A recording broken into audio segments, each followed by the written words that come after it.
안녕하세요. 김태현 목사입니다. 뚜벅뚜벅 메시지. 오늘은 사무엘상 강의 17번째. 자신을 너무 비하하지 말라. 사무엘상 9장 15절에서 21절의 말씀 가지고 함께 뚜벅뚜벅 걸어가겠습니다. 사무엘상 9장은 사무엘과 사울이 처음 만나는 역사적인 장이라고 했죠.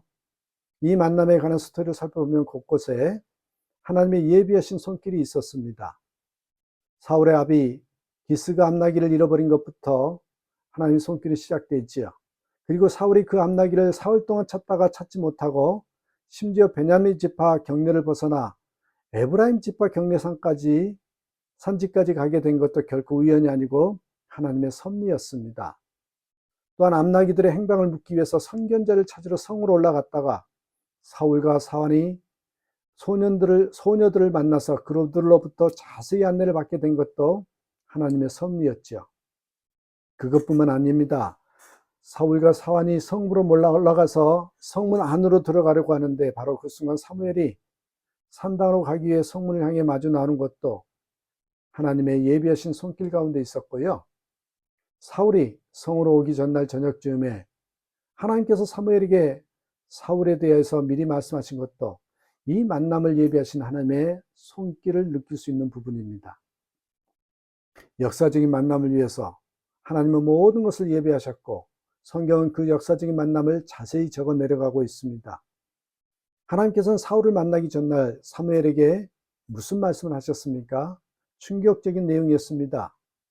내일 저녁에 베냐민 땅에서 한 사람을 너에게 보낼 것이다. 그러면 너는 그에게 기름을 부어 지도자를 삼으라. 한 사람을 너에게 보낼 것이니 그에게 기름을 부어서 지도자를 삼으라고 하십니다. 성경에 보시면은 기름을 붓는 내용이 자주 등장하는데요. 이 기름을 붓는 의식은 성막의 성물에 기름을 붓는 의식과 가장 밀접한 관련이 있어요. 기름을 부을 때 감람유를 사용했는데 왜 성물에 기름을 붓습니까? 이 물건은 하나님 앞에 성별된 물건이다. 이 물건은 하나님 앞에 거룩한 물건이다 라는 의미로 기름을 붓습니다. 그리고 성물뿐만 아니라 제사장에게도 기름을 붓지요. 그때 기름 부음을 받은 제사장은 하나님의 성별된 존재라는 의미입니다. 이처럼 이스라엘 백성들은 하나님의 그런 구별된 성별된 사람을 지도자로 삼을 때 꼭 기름을 붓습니다. 그래서요, 구약 시대에는 대개 왕, 제사장, 선지자에게 기름을 부었어요. 그러므로 기름 부음을 받은 축복은 축복 중에 축복이죠. 그런데 여러분, 오늘날 오순절 교인들 그 기름 부음을 받는 것을 영적인 의미에서 성령의 기름 부으심을 받는 것이라고 여기고 있습니다. 그래서 성령의 기름 부으심은 성령 세례를 의미하며 그렇게 해야 하나님의 특별한 사명자가 된다고 믿고 있습니다. 여기까지는요, 특별히 오해받을 일이 없어요. 그러나 일부 오순절 교인들은 성령 세례를 받아야 구원을 받은 것인데 성령 세례의 증거는 꼭 방언으로 나타난다고 주장을 해요. 그래서 그렇다면 여러분, 방언을 해야 구원을 받는다는 말이 아닌가요? 여러분, 그렇게 따지는 사람들이 이 한때서 이단 시비가 걸리기도 했어요. 결론입니다. 방언 문제로 구원과 연결시키는 것은 잘못된 거예요.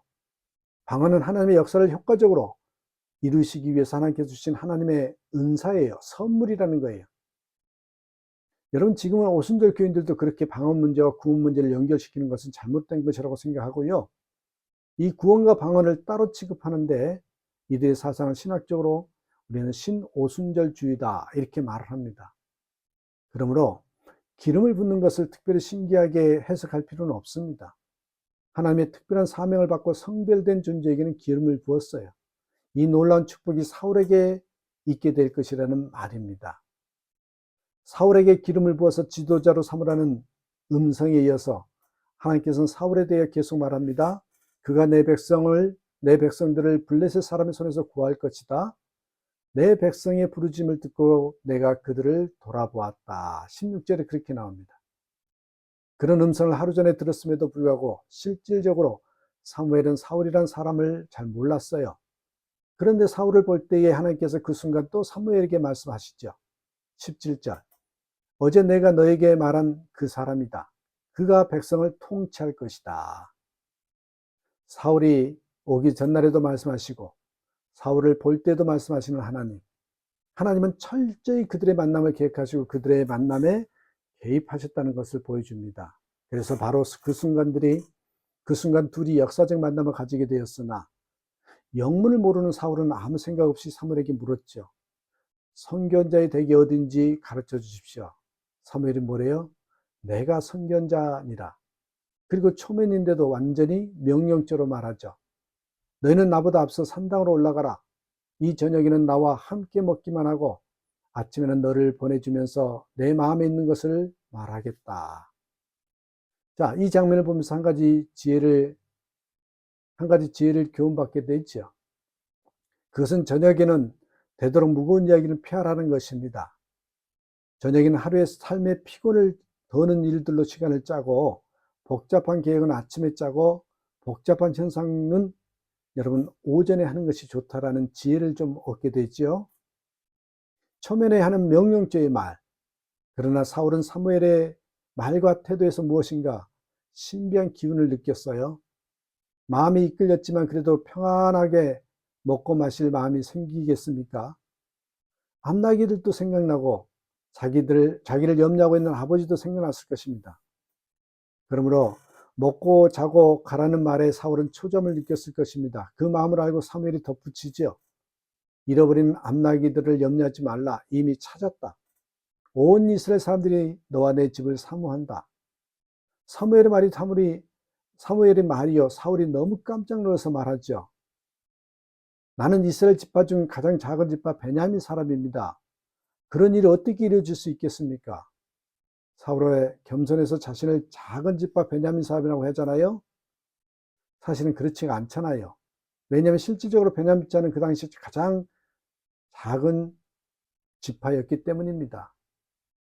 사사기 19장에서 21장에 나오는 베냐민 지파에 속한 기브와 깡패들에 의한 레인 첫 강간 살인 사건으로 말미암아 베냐민 지파와 이스라엘 나머지 지파 사이에 동족 산전이 벌어졌지요. 이 동족 산전으로 이스라엘의 나머지 11개 지파에 의해서 베냐민 지파가 대부분 멸절된 사실을 우리는 성경을 통해서 알고 있습니다. 그때의 동족 산전으로 베냐민 지파 사람들은 오직 600명의 남자만 살아남아서 간신히 지파의 명명을 잇게 되었죠. 그리고 지파의 명명은 잇게 되었지만 실질적으로 베냐민 지파는 이스라엘 가장 작은 지파가 되었습니다. 그러나 여러분, 하나님의 섭리는 얼마나 오묘합니까? 얼마 전까지는 멸족의 화를 당해서 이스라엘 12지파 중에서 가장 작은 지파가 되었는데 이제는 가장 작은 지파에서요, 이스라엘 12지파를 모두 다스리는 초대 왕이 탄생하게 된다는 사실, 놀랍지 않습니까? 역전의 하나님, 반전의 하나님. 그렇습니다. 하나님이 역전의 하나님이십니다. 여러분은 혹시 자신에 대해서 비하된 생각을 가지고 하고 있지 않습니까? 나는 이것밖에 안 되는가? 나는 이렇게 적은 것인가? 자신을 가장 작은 지파 베냐민 사람으로 생각하고 있지는 않으신지요? 학력에서, 외모에서, 물질적인 면에서, 그리고 출신 지역에서 스스로를 폄하시키고 있지는 않습니까? 그러나 하나님의 은혜 안에서 연약하면 하나님의 은혜를 담는 좋은 그릇이 될 수 있습니다. 여러분들의 외적 모습이 아무리 연약해 보여도 희망을 버리지 마십시오. 진정 여러분에게 성령의 기름 부으심이 있다면 틀림없이 지도자의 위치에 서게 될 것입니다. 역전의 하나님께서는 그분을 의지하는 자기 백성에게 그분의 속성대로 멋있게 인생의 역정타를 알게 할 것입니다. 그러니 여러분, 잊지 마십시오. 우리 하나님은 역전의 하나님이십니다. 그래서 정말 우리가 힘들고 어려울 때마다 우리를 함께 하시면서 힘을 주시고 다시금 하나님 뜻대로 세우신 하나님, 결코 자기를 비하하지 않는 저와 여러분 되시기를 다시 한번 주님의 이름으로 축복합니다. 감사합니다.